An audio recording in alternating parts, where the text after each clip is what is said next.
இப்படி ஒருத்தர் சொன்னா, உன்கிட்ட விசுவாசம் இருக்கு, என்கிட்ட கிரியை இருக்கு. உன்னுடைய விசுவாசத்தை கிரியை இல்லாமல் என்கிட்ட காட்டு, ஆனால் என்னிடம் இருக்கிற விசுவாசத்தை நான் கிரிகளில் காட்டுவேன். Which is easier? என்னோட விசுவாசம் அதிகமாக இருக்கிறது, நான் பெரிய விசுவாசம். இப்போ ரட்சிக்கப்பட்டு நான் இவ்வளோ வருஷம் ஆகுது, ஆண்டவருக்குள்ள நான் ரொம்ப ஸ்ட்ராங்கான விசுவாசி, நிறைய ஊழியங்கள் செய்கிறேன், சபையோட எல்லா காரியங்களிலும் நான் பார்ட்டிசிபேட் பண்ணுவேன். ஈவன் வர்ஷிப் லீடர், என்னால் ஆண்டவருக்குரிய காரியங்கள் எதனாலும் முன்னாடி நின்று செய்ய முடியும் அப்படின்னு நான் வார்த்தைகளில் சொல்கிறது எளிதா, அல்லது நான் விசுவாசி என்பதை காண்பிப்பது எளிதா? காண்பிப்பது எளிதுன்றதை விட காண்பிப்பது தான் சரியானது. காண்பிப்பதனமோ சில நேரங்களில் கஷ்டமாக இருக்கும். ஏன்னா பெயரளவில் இருக்கக்கூடிய கிறிஸ்தவ வாழ்க்கையை தான் எல்லாருமே இப்போ விரும்புகிறாங்க. ஃபேம், புகழ் வேணும்.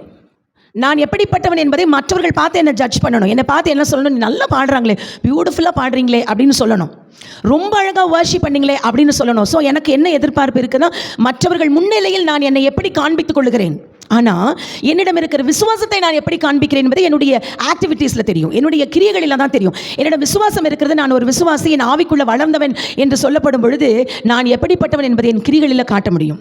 அப்போ தான் காட்ட முடியும்.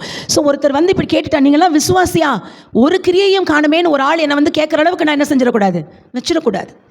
என்னிடம் விசுவாசம் உண்டு என்றால் நான் அதை என்ன செய்யணும், கிரியைகளில் காண்பிக்க வேணும். என்னிடம் இருக்குது, விசுவாசம் இல்லைன்னு சொல்ல முடியுமா? நமக்கு பேரே என்னதான், விசுவாசிகள் தான்.